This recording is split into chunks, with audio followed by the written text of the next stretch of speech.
Welcome back, everybody. My name is Ken. Today's episode of Clicks and Bricks with Ken and Brian is going to be Is SEO dead? As always, if you have any questions, comments, or concerns, you can feel free to text me personally at 314-370-2871. That's 314-370-2871. Brian. There you go. And my text line is 314-216-2040. That is 314-216-2040. If you're watching us live, you have any questions, feel free to ask him, and Ron will do his best to get them over to us. But we did compile some questions from our audience today before we got started. So, but first, as always, between the cubicles, what are we talking about today, Brian? Today we are talking about Warner Brothers. What about Warner Brothers? So Warner Brothers decided that they wanted to release all 17 movies that they have coming out for the entire 2001 and live stream them through HBO Max. So now, don't they do that already? They do that now, but the new ones are coming out at the same time on the HBO Max as they are in the theaters. So same day release movies. Same day release movies, man. At home. At home. I think Mark Cuban predicted that about 4 or 5 years ago. Really? Yeah, he said movies releases are going to be released at home on day one. Oh man. Yeah. So it's pretty crazy. It is crazy. We have leaders in the industry predicting these kinds of things happening several years ago, right? And I didn't even know that. He was right on the money. I don't think he knew that COVID was coming, and I think COVID definitely pushed that, right? Because I own a brick and mortar store, and I'm at 25% occupancy, and as much rent as an AMC theater would have to pay. Man. I think popcorn is already like $45 a bucket, right? You might have to take a loan. If they can only get 25% of the people in there, jujubes are going to be $45, right? Everything's got to go up. Or they can't keep it. And it's already expensive, right? Yeah. I know I'm not the only person that used to sneak in candy and snacks. Yeah.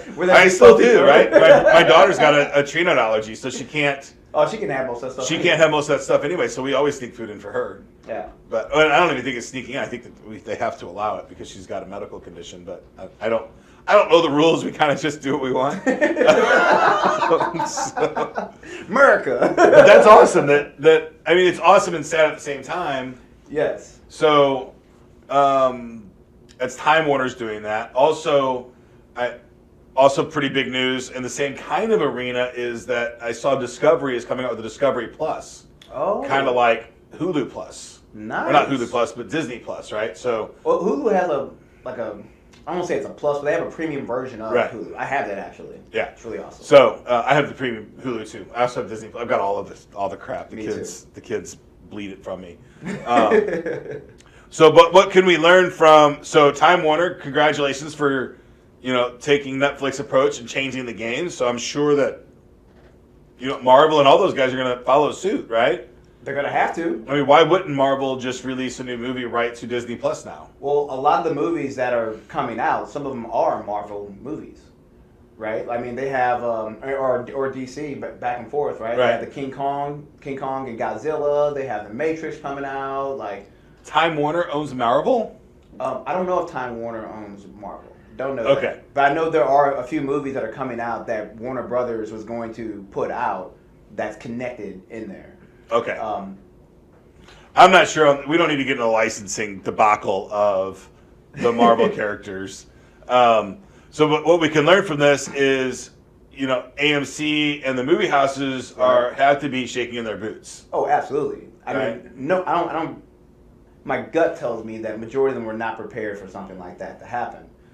No, but if you go back even, I don't know how long ago it was that I remember Mark Cuban saying that was going to be happening, and he understands communication industry and that kind of thing better than most.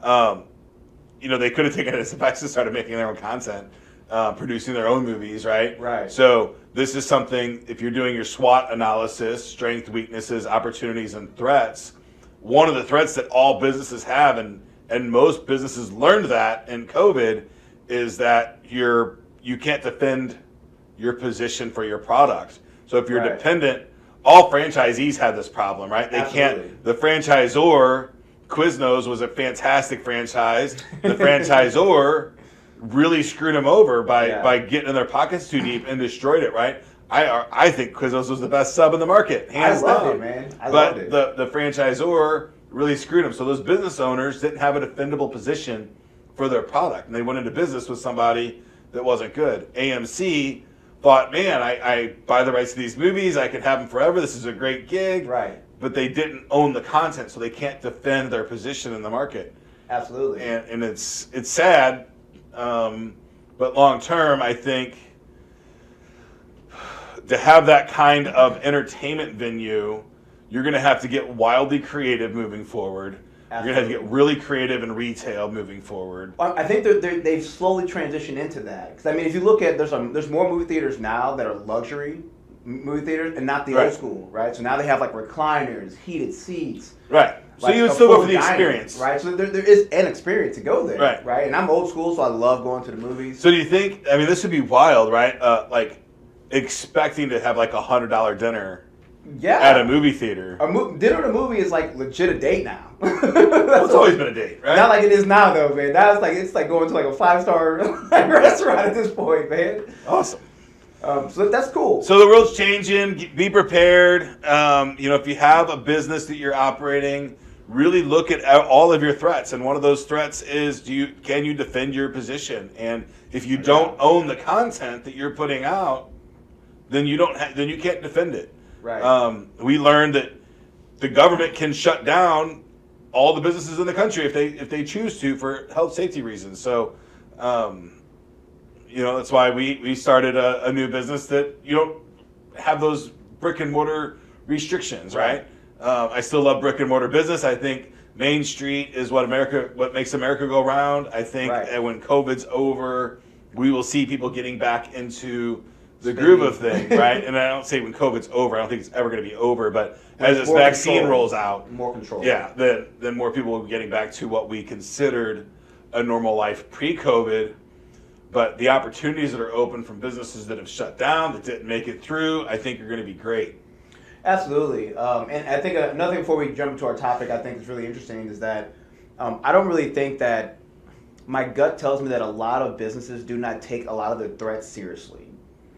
Right, there's like, oh, okay, that won't happen, type of stuff. I would have bet. I mean, I bet everything that we wouldn't shut down our business because you never would have. My bad. Yeah, you never would have considered that. Right. Right. One that really has to watch it right now, I think, is the dispensaries, the THC dispensaries. Right. Mm-hmm. Right now, in some states it's legal, but federally it's not. And I think our new president said that they're going to make it legal at a federal level, but all those businesses could be gone tomorrow if the Fed said, no, we're going to go ahead and push this and it's not a state's issue. And every one of those businesses could be gone and it would be right back into full nationwide prohibition. Right. So, you have to take your threats seriously. It can happen. It's not a reason not to do business. You have to know that they're there. Be aware they're there and have some kind of contingency plan to help yourself overcome, because you just don't know when those things are going to happen. You don't know which one of those threats are going to be the one that takes out everything. Right. So then talking about threats and search engine optimization, if you don't do search engine optimization, what happens? Basically, I believe that you slowly stop being relevant. And part of that is because of the fact that, you want to pop up organically in search engines, obviously, for the obvious reason. I shouldn't have to explain that now at this point in our lives. Everyone knows that you want to pop up in Google. And there's so many different ways to go about it. But obviously, not doing those things just makes it hard for people to see you. And this day and age, people are looking, they're searching, they want the information. Information's out there, but if you don't pull up in the first or even second page of Google, I mean, the chance that you get those people that kind of, what's the word I'm looking for? Those like walk-ins, right? Yeah. You don't get those. Yeah, I call them checkout, M&Ms in the checkout line. Yeah, exactly. Easy peasy stuff, right? Plumber near me. Right. You need to be there, right? Exactly. Absolutely. The plumber that shows up first probably gets the work. 80% of the time. Right. If they're in that Google 3-pack, you're gonna get the first call. Right. So I could probably just rant on search engine optimization and do tips and tricks for a whole hour easy. But I know that we have 5 or 6 people that have sent in specific questions. So let's get to those. If we can rock through those, maybe we can talk about it a little more value. Okay. But first, SEO, not dead. It's a very real part of your website, Yes. a very real part of your business. Yes. I don't think you have to fully invest in search engine optimization on your website, but there are some tips and tricks and some fundamentals that you should always be following for sure. Absolutely. So let's go with the first question. First question it is. Is SEO really important for a startup? And this is by Aaron. I would say that search engine optimization is always really important for every business, but I would think on a startup, depending on the startup, if it's a nationwide or a local, because a local SEO is really generally not that challenging, right? So for my couple of zip codes, if I'm an electrician or a plumber, a dance studio, a local gym, being top of mind in the search engines isn't that challenging, right? Well, not with directory listings, right? Well, if you just did directory listings, and that's the only thing you did, which is off-site SEO, search engine optimization, Right. which is making sure that all the directories, all the major directories in the world know about you, have your proper address, phone number, email address, and all that stuff, business hours, even some product listings or service listings. If you just do that piece, Right. you'll show up on the first page of Google in your local area, right? So Absolutely. I think there's some really quick tips and tricks that you can do. Directory listing management is the easiest one for a local business to be top of mind in the search engines. And then obviously just making sure your content on your website is relevant and accurate to the same as your directory listings. It's a really easy way to go. I would say if you're doing kind of a nationwide brand, search engine optimization is important for your generic terms, but I think creating content is probably more important getting Absolutely. out of the gate, right? Absolutely. Creating content around your brand and getting branding done would take a front seat to search engine optimization. And search engine optimization should be something that you're always looking at and kind of maintaining and monitoring and growing. Right. You should never should neglect it, for one. Well, you should, like easy stuff like title tags and alt images or alt text on your images. The simple stuff you should do, right? Some hashtagging things, consistency, talking about your product, right? If you are, if you have a puppy kennel, you shouldn't be talking about baseball, right?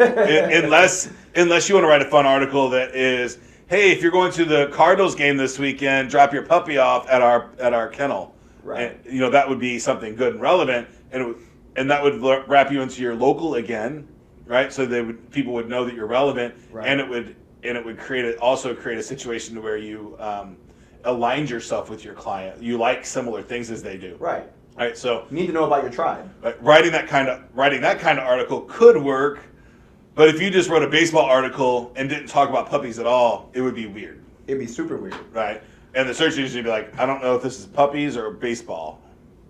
I'm confused. I'm confused. And that's the last thing you want to do. And then Google, if you confuse Google, you go way to the bottom. Right.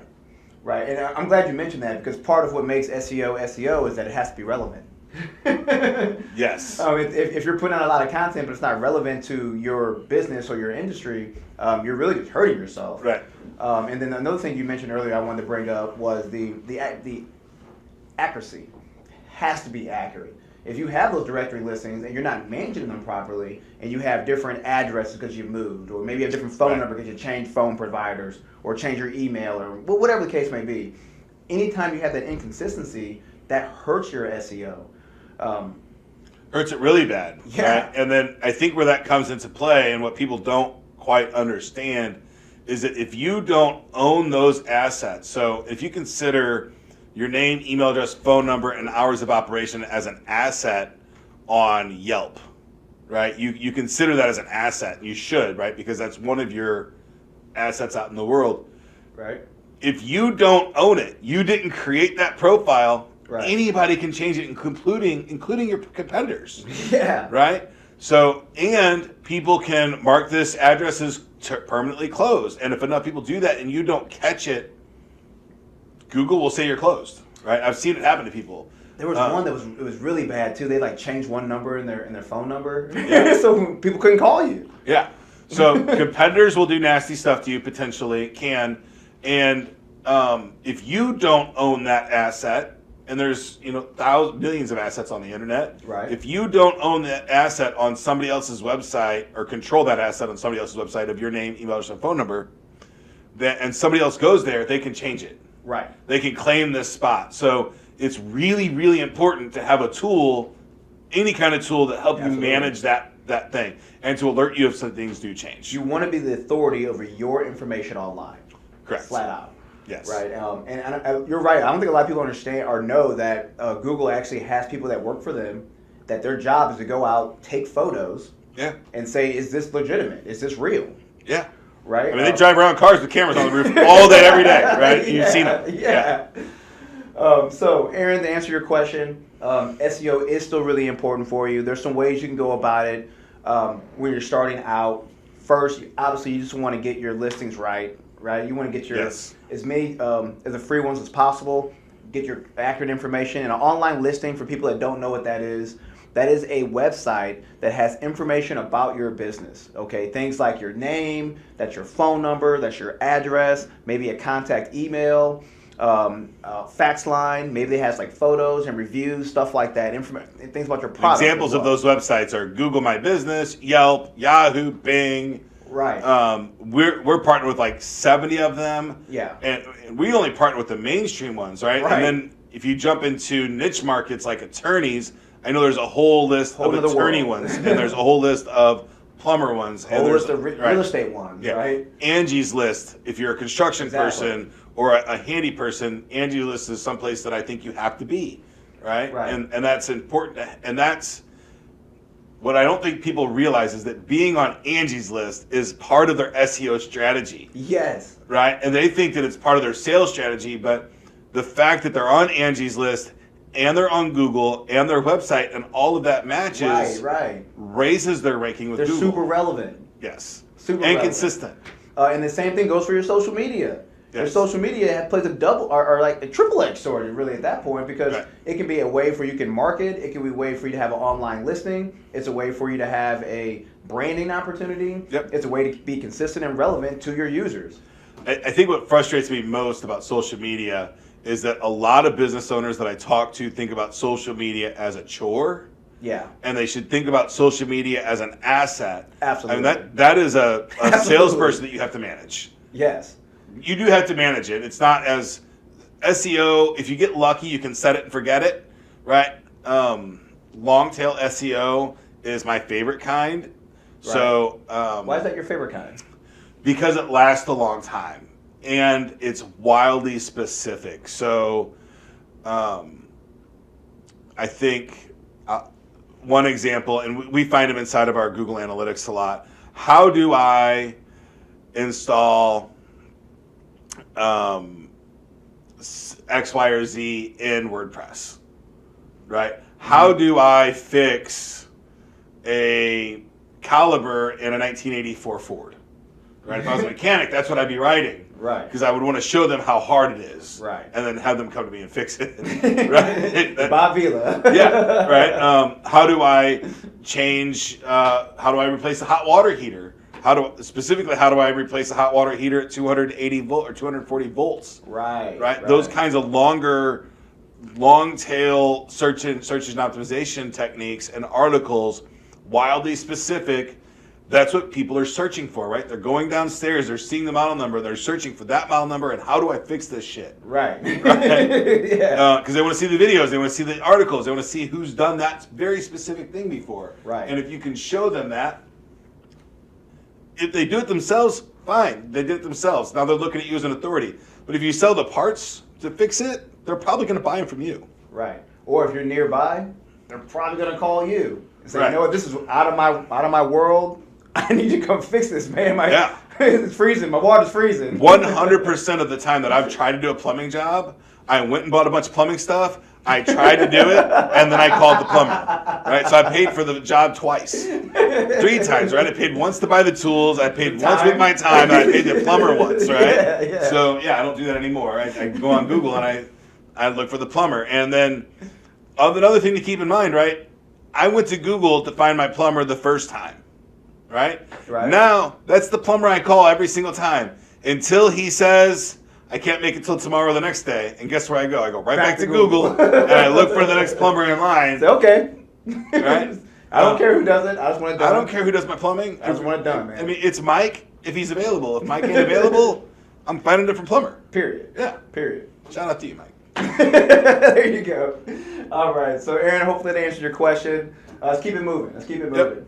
But hold on. Pause for a second. If you like what we're doing, make sure you subscribe on our YouTube. Absolutely. If you're listening to us on Spotify or Apple, iTunes, 8 platforms, Google, wherever you listen to us or watching us, Breaker, please subscribe and like it, and let us know what you like, what you don't like, so that we can kind of change up for you. This is for you guys, not for us. So feel free to holler at us and let us know what you like and what you don't like. Yes, and if you don't like it, don't give us a 1. Just send us a message or a text. Yes. Do that for us, please. Yeah. All right. So this question is by Joshua. My apologies. Okay. Why is SEO important, and what's the most important thing in SEO? Why is it important, and what is the most important thing in SEO? So SEO is important because without SEO,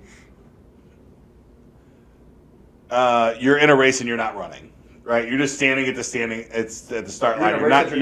You're not even running in the race, right? You signed up for the race. You say you have a business. You've got your website up and running, and you're standing at the start line, and you're not even running, right? You don't even have your shoes on, right? It's a fundamental. It's can be costly to do, but if you have WordPress, Yoast is a great plugin for SEO to help you to finish it, and there's all-in-one SEO as well that will just kind of walk you through some of these steps. It's not that challenging to do. I think the hardest thing that people have to wrap around their head is what keywords they want to use, right? Yes. And everything we're talking about today is organic SEO, right? We're not. Right. Are we talking keyword purchases? So far, we haven't gotten to that part yet. Right. So I mean, we talk about that in the tips and tricks. I mean, the absolute easiest way to do any kind of search engine optimization is buy the keywords and have the traffic go to you when somebody searches for it. Right. But I think this is more about search engine optimization for your website. I mean, you just won't be found. You won't be relevant. And if you're lucky enough to be the first person in your market to start a business that's relevant, that people are actually looking for, you'll be found until somebody comes in and competes with you. Right. You know, this is a game of who does it better. Unfortunately, that's capitalist, right? Capitalism as it does at its finest. I think one of the most important things that I heard from Gary Vee is he was talking to a painter about how he can sell his artwork, and it drove so far home to me because I've always been about quality service, and this guy's about quality painting. He said, the content that you create around your painting is more important than the artwork you're actually creating. I remember we talked about that. Because if nobody knows what you're doing or what you have, then you're not going to sell the art, right? It's just going to sit there. So if you're the best electrician in the world, and no one knows who you are, doesn't matter if nobody can find you on the internet, right? Because I don't know when the last time I got a Yellow Pages on my doorstep was. I know I just threw it right away. Yes. Right. I didn't even open it. I just right to the trash can. Right. And I honestly can't recall getting a Yellow Pages for the past 3 or 4 years. Man, I feel like I had one a couple years ago. And I've never gone to YP.com. And I've never gone there before. On purpose. Like, I've hit a couple ads by mistake. You're right. Right. I've never I want to look for something. I'm going to go to yellowpages.com. Right. Never. Never. I've never done that. No. It's Google. Until somebody disrupts. I guess I've done there's the DuckDuckGo. There's a lot of search engines out there. A couple times. Yeah. And it's going to change, right? I mean, Google is the dominator right now. Right. But I wouldn't put all my eggs in just the Google basket. There's Bing and there's the other guys out there too. And Google could be gone tomorrow. All search engines matter. Yes, they do. Yes, they do. And the way you defend yourself against all search engines is you have open, honest content. Yep. Right? And you do the fundamentals. So what Hosterian's really good at is the fundamentals of helping with SEO. Right? We're not the best at creative stuff and writing content for you for your industry, but those fundamentals of H1 tags and headers and those kinds of things we're really great at. Directory listings. Directory listings we're really great at. So keeping you relevant. And then we can give like advice on some articles that you might want to write, right? Because you can do some analysis of what people are searching for and like, oh, people are searching for that and you do this. That's a great article to write. Absolutely. And for me, when it comes to what's important with SEO and why it's important and what's the most important, there's not any one thing in particular. I'd say it's a combination of a few different things. One, I would say, is accuracy. When it comes to directory listings, at least, that information needs to be accurate because the search engines won't trust you. Well, it has to match the phone number on your website. Yes. Right? So if you have different phone numbers, you confuse your client or your customer and they don't want to call you, and you confuse the search engines because they don't trust that that's you're real, right? If you say plumber and when they do their web crawler, they see your name with 5 different phone numbers, they're not going to rank you because they don't know if you're a real plumber or not. And it's always changing and moving. It's a hyper competitive world for search engine optimization. Another thing that frustrates me with business owners today is that 20 or 30 years ago, I opened a business. One of the first things I did after I left my lawyer's office, because there was no legal Zoom, right? I had to go to the bank and get my DBA. I had to go to the lawyer's office to get my LLC. I had to do all those things. Once I was done driving all around town for 3 weeks probably, I went to the Yellow Pages and I opened a freaking Yellow Pages ad. And that was wildly expensive then. Yeah. Like it was really, really expensive. Oh, they have a newspaper ad or a radio ad? Yeah. Oh my God. So, and then people are like, today, like balking, it feels like people are balking at $200 a month or $1,000 a year or something like that. Yeah. I'm like, what are you talking about? This is pennies to what it used to be. This is pennies compared to what it used to be to market your business. Yeah. But people don't know what they don't know, man. Yeah, they don't know. Right. So it's okay. So some other things here that are really important, accuracy, right? The other thing is relevant. You have to be relevant for the SEO to actually work.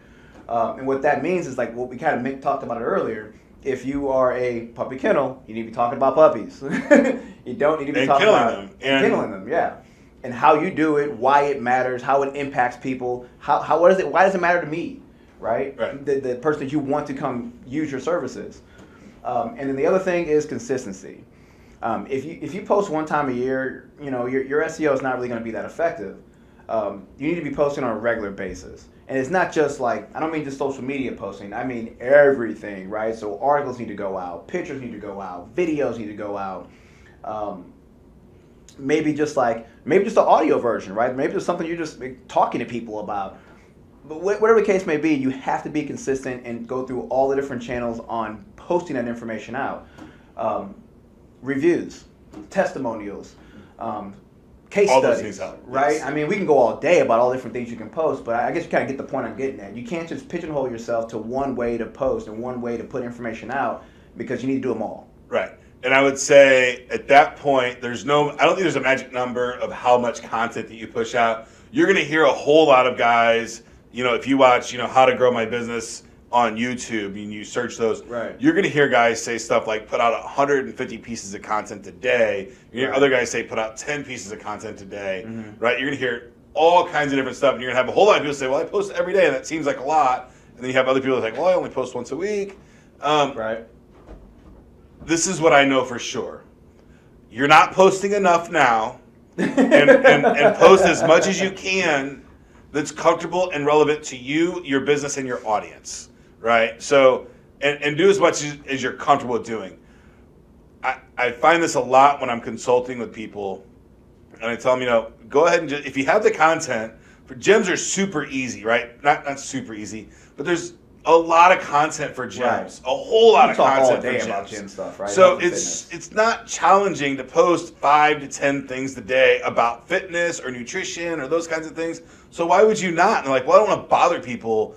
And like, And people are just scrolling the finger all the way up on Right. on Facebook all day long, right? You're not that important, man. Like, if you post 5 pieces of content a day, you're not bugging anyone. I promise, right? They're absorbing the average. I don't know what the average person a day absorbs on Facebook on their phone, right? Oh, but man. I think it's somewhere between 3 and 4 hours a day of screen time is what the average person in this country has, and I had to imagine that's thousands of pieces of content. Oh, absolutely. That the average person sees in a day. So if they see Yeah. you 5 times, if you're lucky enough that they see you all 5 times that day you posted, That's a win, man. you won. Yeah, that's a win. You're not annoying anyone, especially if you're giving value, right? Which you should be doing anyway. That's one of those. That's what keeps you relevant. So if you think you're posting too many blog posts, you're not. Right. You're just not. And then the last thing I wanted to add on to that is that, because that's all very great information right there, is that I would say, after you're posting enough, know that, people are people are worried about doing things they've never done before. So do it. Give it a shot. Right. Truly experiment. Like, give it an honest experiment. I'm not saying do one thing and say, okay, that didn't work, I'm done. Right? Play around with it. Give yourself some grace. 100 times. Yes. Do it for 100 days. Yes. And then judge yourself. And then not even judge yourself. Then Step back and review. Look at what worked, look at what didn't Right. work, and then make a plan for the next 100 days. Right. And then build a strategy. Yes. Build a strategy, and then make your strategy around something that feels good for you to do at that point. Because now you have a little bit of experience. You have enough knowledge to say, okay, what do I like about this? Because I know sometimes people, they don't like to do stuff, so they won't do it. Yeah, I stopped liking making TikTok videos. Like, it wasn't fun for me to really push myself to do it, so I stopped, right? I like doing the podcast, and I really love doing the Abby Asks content. So that's what I kind of lean on now, right? Because I enjoy it, and it's great content. And that's exactly my fun. point. Yeah. You had to experiment first to know that you didn't like it. Yeah, and I do like posting on TikTok, but I don't like feeling like I need to. It's The pressure and the anxiety from it. Yeah, and this is way off topic, but I went to school for film, right? And what I realized, and I loved film before I went to school for it, and then I got a couple film jobs, and I hated it. Right? I'm like, oh my God, I've taken the thing that I love, and I've destroyed it by making it my job. Right? And what I thought, I thought I was going to be making cool action movies, and what really I was making how to pour concrete videos. So, because that's what my talent level was when I was in my early 20s. So you still like making movies, you just don't like making movies about pouring concrete. Yeah, I mean, what it told me was if I'm ever going to do video or film again, it was going to be 100% on my own terms. I couldn't take somebody's money and make a video of what they told me to make. Right, okay. Right? Okay. And that'd be my career. I could, if you want me to make a movie for you today, absolutely give me the money. I'll hire people to do it. But that's a different story. But you had to learn that out first. Yes, I had to learn that. You had to learn to figure out what is you like and what you don't. Yes. Right? So give yourself an honest go, okay? Honest go. A real go. Yep. All right. 100 times or 100 days. Yeah. Right? Don't just try it once and move on. Don't try it 10 times and move on. 100 days. And that's before you even stop to look at it and say, hey, let me evaluate this. Obviously, you're going to be doing things throughout that whole process, but Like, don't have blinders on and just right. truck to the But commit to 100 of whatever you're doing, right. And then say, okay, this worked, this didn't work. Pivot through that process if you need to, but keep moving forward. Fail fast. Yeah. All right, let's keep it moving. This next question is by Donna, okay? And Donna asks, how do I improve the SEO ranking of my website? Chug along. Call us. No. I mean, without knowing what the website's about or what they're specifically trying to do, it's really hard to give a non-generic answer, right? That's going to give real value to that person. So we're going to skip over this question pretty quickly, unless we know what the website is. But so we're working with a company right now that's doing protein donuts, right? Here we go. So, and she's going to struggle with SEO. I have a pretty good feeling that she's going to, and I hope she takes our advice. But what she should do is that she should write an article about each one of her donuts or her protein donuts. She should have her macros listed on her website, exactly the nutritional value of those protein donuts. She should have an article really talking about how great they are. She should have a video of somebody eating that donut and telling us what they think of it, and then take that video and transcribe the text of it and put it under it so that Google can read all the text in that video. She should have pictures of them on the website, obviously, and potentially I would also write an origin story about how I came up with the recipe for that protein donut, and I would write another article. I'd have another. I wouldn't write any of it. I would have all the articles written. You would pay someone to I would pay somebody to write all the articles. That's what you would do. Yes, and then I would have another article about the top 10 reasons the top 10 times that I would eat a protein donut, right? Because I wouldn't eat a protein donut before a workout, but I would after, maybe 30 minutes after a workout, I might have one. It would depend on what type of protein you're eating. Right. So that's another article. Right. So then she could also go into a whole other article about different kinds of proteins and dissecting them. Yeah. So there, I took a generic answer, made a specific case on one of the websites that we're working on today, and I think I probably spouted out 7 or 8 different pieces of content that would need to be created, and then she would create that for every single product that she has. Boom. Right, and then now you're talking about if you're making 10 pieces of content per product, and you've got 10 products, you've got 100 pieces of content on your website right there, right? And people really struggle with, what do I write for my website? Talk about your product. Talk about your product and educate people, right? Yeah. And I think that's like one of the things that people just don't do enough, right? People want to talk about. Well, I think the problem is it's really easy to say, but it's not that easy to do, right? Well, you got to think about it. You got to think about it a little bit, and you get in the habit of hiring people to do stuff for you, man. Like, you can't do it all, and you don't have to do it all today, right? Do as much as you can today. You have tomorrow. You got a long time ahead of you, right? If your business is up and running today, SEO should be something you're doing to improve your business. Right? To improve your business, improve your image, improve your brand. Absolutely. Brand is everything moving forward in this world. I consider SEO as like business fitness. It's one of the things that's part of business fitness. Yeah. Right? Because I mean, if you want to be like healthy fitness, right? You have to eat well, you have to work out, you have to rest, you have to drink water. Like, there's all these different things you need to do. Right. And your business fitness is very similar, right? And people don't like to eat well. People don't drink enough water. People don't want to go to the gym every single day. Right? So they consider that as quote unquote work. For the guys who listen, I did air quotes right there. Right. But it is work. Yeah. It is work. And if people can change their relationship to what work, quote unquote work is, and just say that I'm just following my journey, I'm embracing my journey, you can have some fun with it. Right. And I'm not affiliated with them at all, but I use the heck out of them. Who's that? Pro tip, plr.me. Buy content. And don't just buy the content and repost it. Buy the content, reword it a little bit, make it yours, and then use that for blog posts. So writing content is hard, but editing somebody else's work to fit your model isn't. And plr.me it's public licensed content. So you can buy all these articles that are already written about fitness, business, puppy kennels. Whatever your business is. I've not found anything that I've looked for on a PLR and not found something that I could then modify to make it mine and put it on my site. So one way is the money way. Go buy it. And if you're tight on money, that means you got time. And if you got time, you need to go troll people. Go troll other people, get some inspiration from what they did, then rewrite it. Right. I've seen guys on YouTube making videos on how other YouTubers became successful, and they're crushing it. That's crazy. Right. That's crazy. So, I mean, you could literally write an article tomorrow about your top 5 favorite articles on this topic. Right.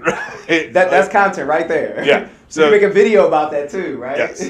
You can make a blog. You can make a social media post about it. A picture of you saying, like, shocking yourself, like, "Oh my God!" Right. Have some fun with it.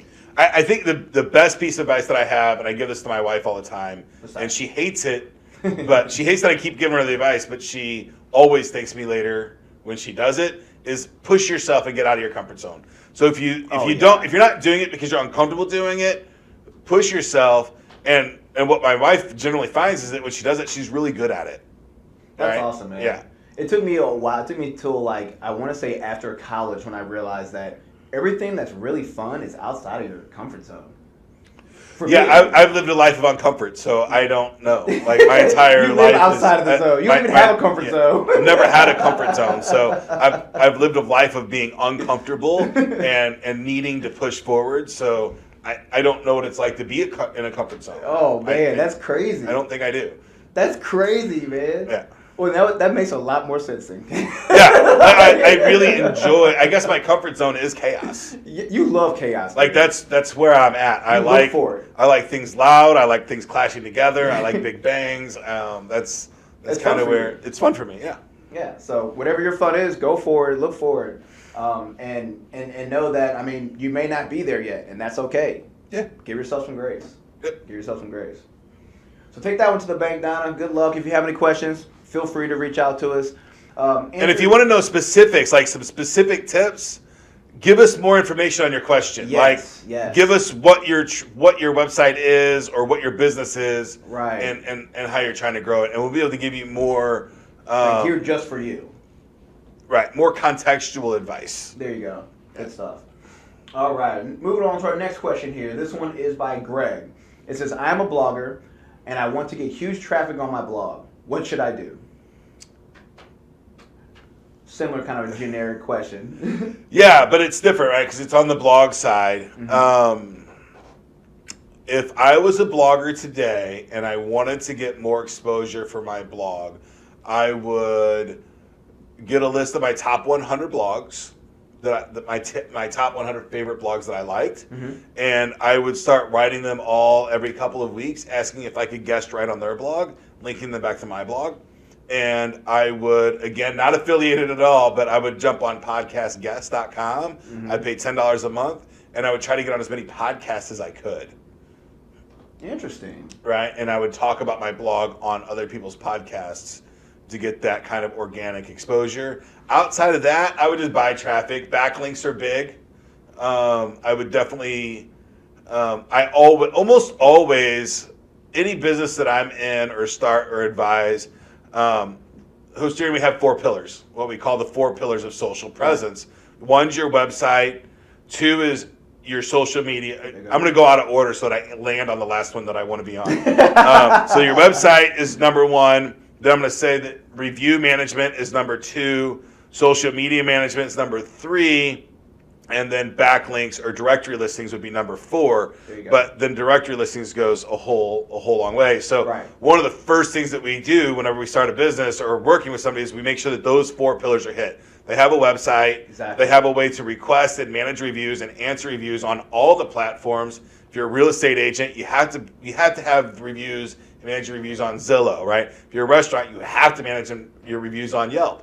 So you have to do those things, right? So you need a tool that sees all the review places, because somebody could be bashing you on City Spaces. You don't even know it, right? So you need a tool to see all of those reviews. Why would you start there though? Like, why is that the starting point? That's what I want. I want people to. Well, I start with the website, right? So because without the website, I don't think you even exist in this world in 2020. Sure as hell ain't real, right? And then I do reviews next because. Reviews help with search engine optimization. They also help with social proof, right? So if other people liked your product, they will too. If people are looking you up and they don't see any reviews, they think you're fake. Yeah. Right? Or they think you suck. Right. And on the other side, they also, if you have all 5s, then they probably think you're fake too. Like your grandma and your sister gave you all those reviews. The 3rd one would be social media presence. The 4th one, directory listings, and crush those out. Make sure that they're all there. Absolutely. I would do those things. Definitely. After those, I would try to get on podcasts, and I kind of lost where I was going. We were talking about, like, why would you start there? Because this guy is looking how he can get huge traffic to his blog. And you were saying how every time. Right, and those things aren't going to get huge traffic to a nationwide, broad, or an international blog, right? But those are fundamentals. Right. Those are fundamental things that you need, and if you have those fundamental things in place, whenever. I just got booked. Congratulations! I got booked on a podcast in January 12th. I'm going to be on the. What is the name of the blog? The podcast? Just think something. It was something about entrepreneurs. It's an entrepreneur blog or a podcast, not blog. But I've applied to be on a couple of different podcasts. I didn't have a good podcast profile set up. I wasn't known for being in podcast or on podcast, so I had to create the world of, hey, I want to go be on other podcasts. So I had to create that process and let people know that I was real about it, right? So if you don't have those fundamental things, if somebody does any research on you, they're not going to think you're real. Exactly. Right? If you don't have your website listed in Bing and the blog that you want to co-write for uses Bing and he can't find you there, man. You're done. Right? He doesn't trust you immediately. Yeah, and you kind of hit the nail on the head for what my recommendation for, which one was this one? I just lost my spot. Greg, is that, for one, you need to start writing blogs. Yeah. So, because if you're saying you're going to be a blog writer and you haven't written anything yet. Well, I'm assuming that if you're a blogger, then you have, if I would assume if you're a blogger and you've been in business for a year, you have 365 blog posts written. That's my assumption right out of the gate. And if you don't, then you're not a blogger. You're a dabbler. Right. So, and that's why that would be my very first thing. Like, because he could very well be a dabbler. I don't know yet. Right. I mean, even if he had 100 blogs, I wouldn't say that's enough if he's been in business for a year. But yeah, because I've had conversations like we've literally sat down with people. How do I blow up my YouTube channel? And I say, well, let's have a conversation. We sit down and like, okay, what have you done so far with your YouTube channel? Nothing. Like, okay, well, have you ever shot a video? No. Okay, go shoot 100 videos. Right? Put them on YouTube and then come back and talk. But I know it sounds silly, but that's the first thing you do. Yeah. You say you want to be a blogger, get your ass out there and write some blogs, man. And do them for yourself. Do them for people for free. And I would advise in 2020, I would not advise being a blogger without video and audio with it, right? Absolutely. I just don't think that it's a part of your brand. You need to share your story, especially if you're very first starting off. People just have no clue who you are, so you need to let the world know who the hell you are. Yes. Period. Yep. So, who is this with it? Greg. Hopefully that was helpful for you. If you have any more questions about it, feel free to reach back out. Reach back out to us. Okay? Yeah. But my tip there, two biggest tips is after your fundamentals are done, that's always my first step. Podcast and guest blogs, guest writing. I would even write for free. Oh yeah, absolutely. You're not going to charge people to give them articles and put it on their blog. Nope. You're gonna send that to them at no charge. Yep. And then ask them to send me a review. Yes. I'll do it for free if you give me a review. Yep. Awesome. Sold. All day. All right. Moving along here. This question is by Rebecca, and Rebecca asked, "What are backlinks, and why is it important in SEO?" Okay. So backlinks are very easy they're just links on other people's websites back to your website. So that's a traditional backlink from somebody else's site to your site, which is important. And I would also argue that in today's world, that internal backlinks are important as well. The easiest way to explain an internal backlink is if I'm going to write a blog post about, let me think of something. I'm dealing with a company right now that we're building a site, and they sell refrigerators to grocery stores, right? Okay. So if I am writing an article about this new refrigerator and its efficiencies, linking to other refrigerators that I sell that maybe have more or less features inside my website would be internal backlinking. Okay, there you go. Right. So that's important, right? Because you want to be able to optimize your potential to sell something, but you also want Google to know that whenever you're talking about a refrigerator, that the other sites that you're linking to are relevant to refrigerators. Right. Right. I know that sounds really boring, but But the point's still made. Yes. Right? You're educating so people. Internal backlinks are becoming more and more relevant for search engine optimization. It used to just be a sales tactic, but Google's really starting to look at internal backlinks as well. Mm-hmm. Other than that, other backlinks, you've got all these different PR ratings and different ratings for different how much traffic websites get. Right. I wouldn't get too far into that. The big ones, the directory listings, are your biggest resource for backlinks. They're Absolutely. The most trusted. When we were talking about directories earlier, having your link on Yelp is a backlink as well. It's a directory listing and a backlink. So those, I think, are the most important to have, those core 75-ish websites. If you're a lawyer, have them on your lawyer websites, so on and so forth. Absolutely. You can also purchase backlink services through Fiverr. I don't always recommend them, but sometimes I do. And it's kind of like, it's like a shitty drug, right? It makes you feel good for a couple minutes, but it goes away, and it just wasn't that exciting. So I don't necessarily think buying backlinks is a great strategy. It is a strategy. It can work. It kind of fails more times than not. Getting listed on other people's blogs is way better. Like Absolutely. real valid content is great. So putting them out there and making sure they're linked on relevant content is the most important thing. So writing an article that links back to you on behalf of somebody else is a great way to do it. I think the easiest way for backlinks to get out there really big is a PR.com kind of. I don't know affiliate with PR.com. And there's a bunch of press release, different services out there.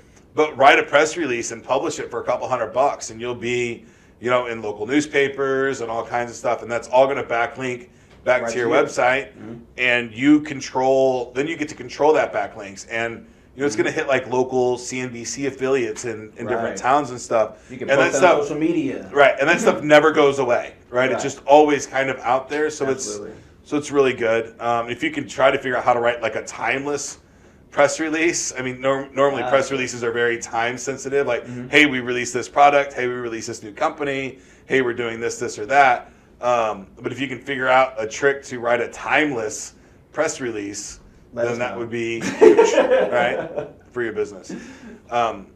Writing how-tos for other sites is huge, right? Answering questions. In the easy way, not an easy way, because making videos is challenging. Making YouTube videos about your products, putting them on YouTube, and then linking back to your website is a great way to have backlinks. If you can show people how to use your product on YouTube, and you can wrap it around a question that they're asking that solves one of their problems, it's a home run, right? All day. They found you on YouTube, you showed them how to fix one of their problems, and it links back to your website for the service or product to buy to help them fix that problem. It's a no-brainer. It's going to increase the chance you get a like, a subscribe, and a comment. Correct. Right. And hopefully the holy grail of a loyal client. Yeah. Right. That's going to talk to you about other people. Like, oh man, I found this person online, and they just did everything exactly the way they said they would. Yes. I find it hilarious that people are like, oh, I started my business. I'm waiting for my customers now. And you should look at those customers like winning.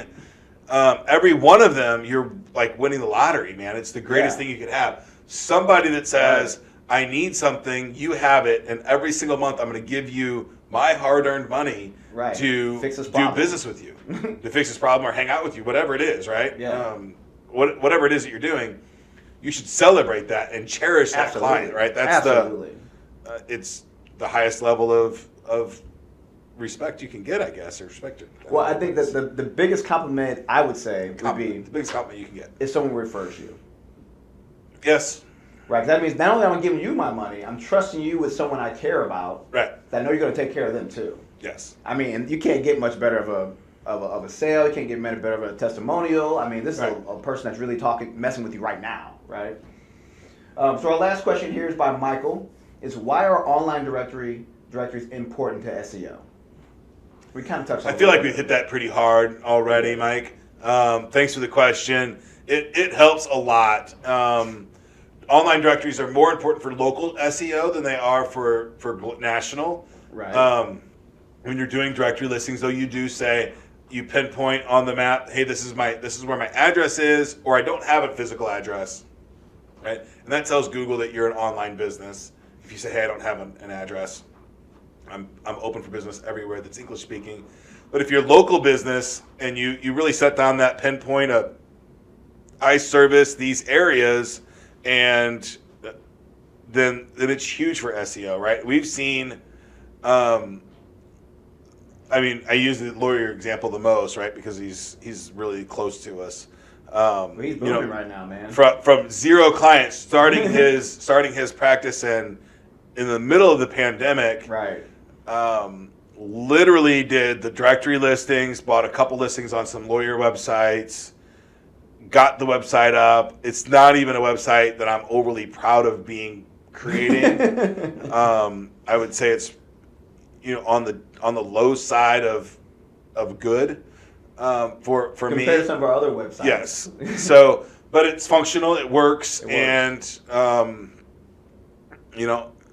not going to argue with the lawyer. It's what he likes. So it is what it is, and it works, right? So we chug along, and he's crushing it, right? He's got sometimes booking.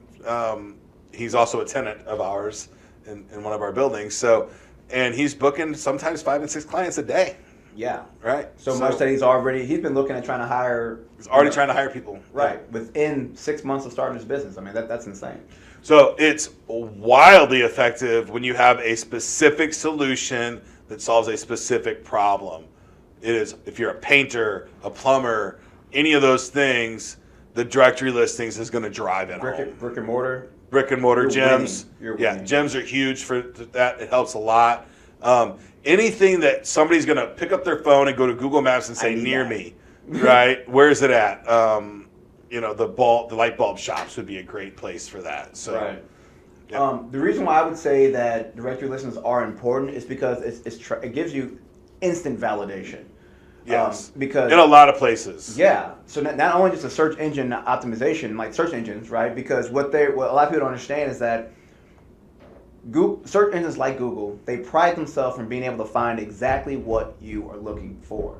Correct. Right? So, I mean, I'm not the only person. If you can't find what you're looking for on the first page of Google, most people don't go to the second page. Right. They go back to the search bar and they retype it in and get more detailed in what they're asking for.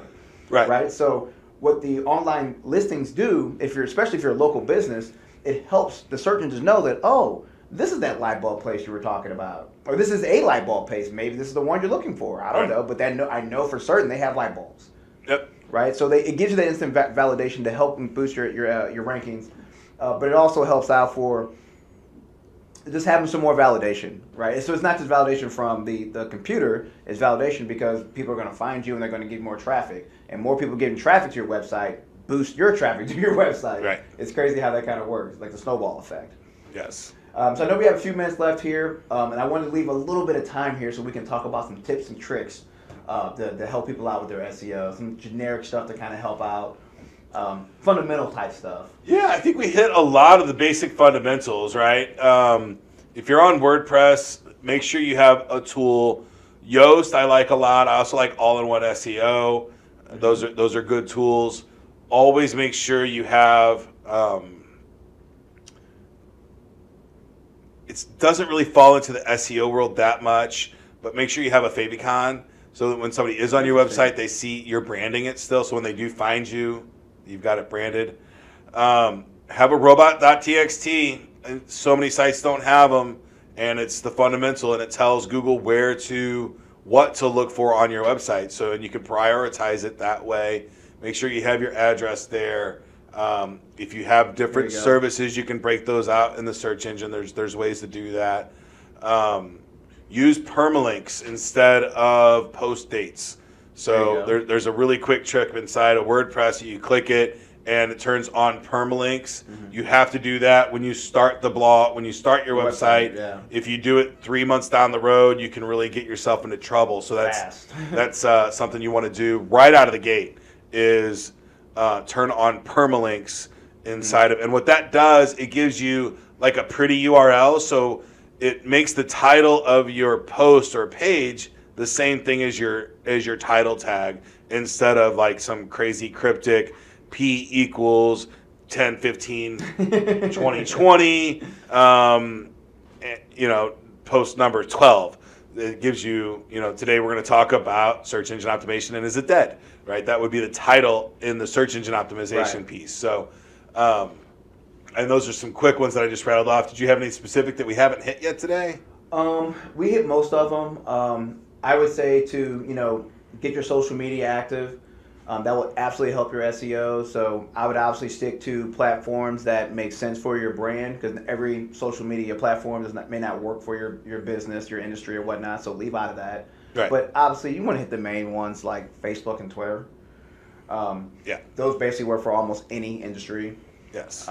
Make sure you have a website. I know there's still 2/3 of business that have a website. So if you think you don't need one, you do. Right. So make sure you have it. Make sure you have a Google My Business page. Simple stuff like that. Right. And making sure that you're just being active with connecting on all these platforms. So being consistent on everything, not just on one platform. Consistent on your website. Consistent on the social media. Consistent on replying back to reviews and asking for reviews. People are looking for that social proof, and just like how people are looking for social proof, so does the internet. Right. I'd like to leave it with the last tip, and this is true in all things in life. If you cannot measure it, you cannot manage it. Boom. So when you're going down this path, I highly recommend Google Analytics. It's absolutely free. Yes. It's a spinoff from an old product called Urchin a long, long time ago, but Google Analytics has really done a fantastic job of giving you a free analytical data. If you don't want to give Google all of your information, you can also use programs called AW Stats or something like that. All hosting websites come with that as well. And I think if you're hosting your website on any hosting provider that has cPanel, AW Stats is built in, right? So it's just part of the package generally. So not just hosting, any provider should have that. If you don't want to let Google in your business too much, but I would recommend just doing it. And get over that fear. If you have that fear, Google already knows what you're doing, I promise. But Google Analytics, and then really just track like how many times people are hitting your website, and that could give you some ideas too on kind of articles to write. So if people are finding your website for something's kind of random, how do I play Minecraft online, right? And because you have one post about Minecraft and one post about online, right? Then you might want to write a specific post about that and try to capitalize on kind of your accidental search phrases. Right. You kind of want to capitalize on those and write content for them specifically. That's a cool way to think about if you're getting creative with content. Yeah. But if if you're looking for, I sell 3/4 inch bolts, and you're trying to get 3/4 inch bolts to the top of the list, galvanized bolts, let's call them 3/4 inch galvanized bolts, and I want to get to the top of Google. I want to measure how many people are searching for that today, how many people are getting to my webpage. Right. I want to literally go to Google every single morning and Google that phrase and see where I'm at in the ranking. There's also some tools. We have a tool called ProTrack. We give it away to everybody. If you want it, it's on our website at the top. That helps you with a lot of that stuff too, marketing tools and stuff like that. So measure it, adjust, try new things. Give yourself grace. Right. On the creative content, try new things. On the fundamentals, you just got to do them, right? There's no thinking about creating a title tag. There's no thinking about, the only thought process is, do I do directory listings or not, right? And at that point, it's just, do you trust us or not when we tell you should do it? And I'm telling you should do it. It will help your business, and it's really affordable. And if you don't do it with us, hire somebody to get it done. We've gotten people in the Google 3-pack with just the listings. Just listings in a couple of days, right? Yeah. The fastest one was 2 days. Yeah. So just do it. I think it's time to wrap it up. My name is Ken. If you want to contact me, 314-370-2871 is my text message community number. Send me a text message and we will talk, and I will send you fun little motivational stuff on a daily to weekly basis, kind of whatever I feel like. But it'll be fun. I promise I'll never try to sell you anything in those text messages. We're just going to have fun and talk back and forth. But you can ask me questions or whatever you want to do in there. Email? Email addresses. I keep forgetting about email. I think email might be dead. Ken, KEN.COX @Hosterian, HOSTIRIAN.com. Feel free to email me anytime or text me anytime. And Brian? Yeah. And for me, my text line is 314-216-2040. Then my email is Brian, BRIAN .Montgomery, MONTGOMERY @Hosterian.com, HOSTIRIAN. All right. .com. And then also, lastly, if you like watching what you are listening to this podcast, please subscribe and rate us with the 5 stars. If you have questions or topics that you want to see us hit next, make sure you hit either one of our text lines or the email. We're looking to make sure that we can, really help you guys out in overcoming some of these hurdles, because stuff can be fun, right? It can be fun, and it's really easy to get discouraged when you're not getting the result that you want, right? So we want to help you get there, all right? So other than that, you guys stay doing your thing. Let us know what else you need and make it count. Get to work. Let's get it.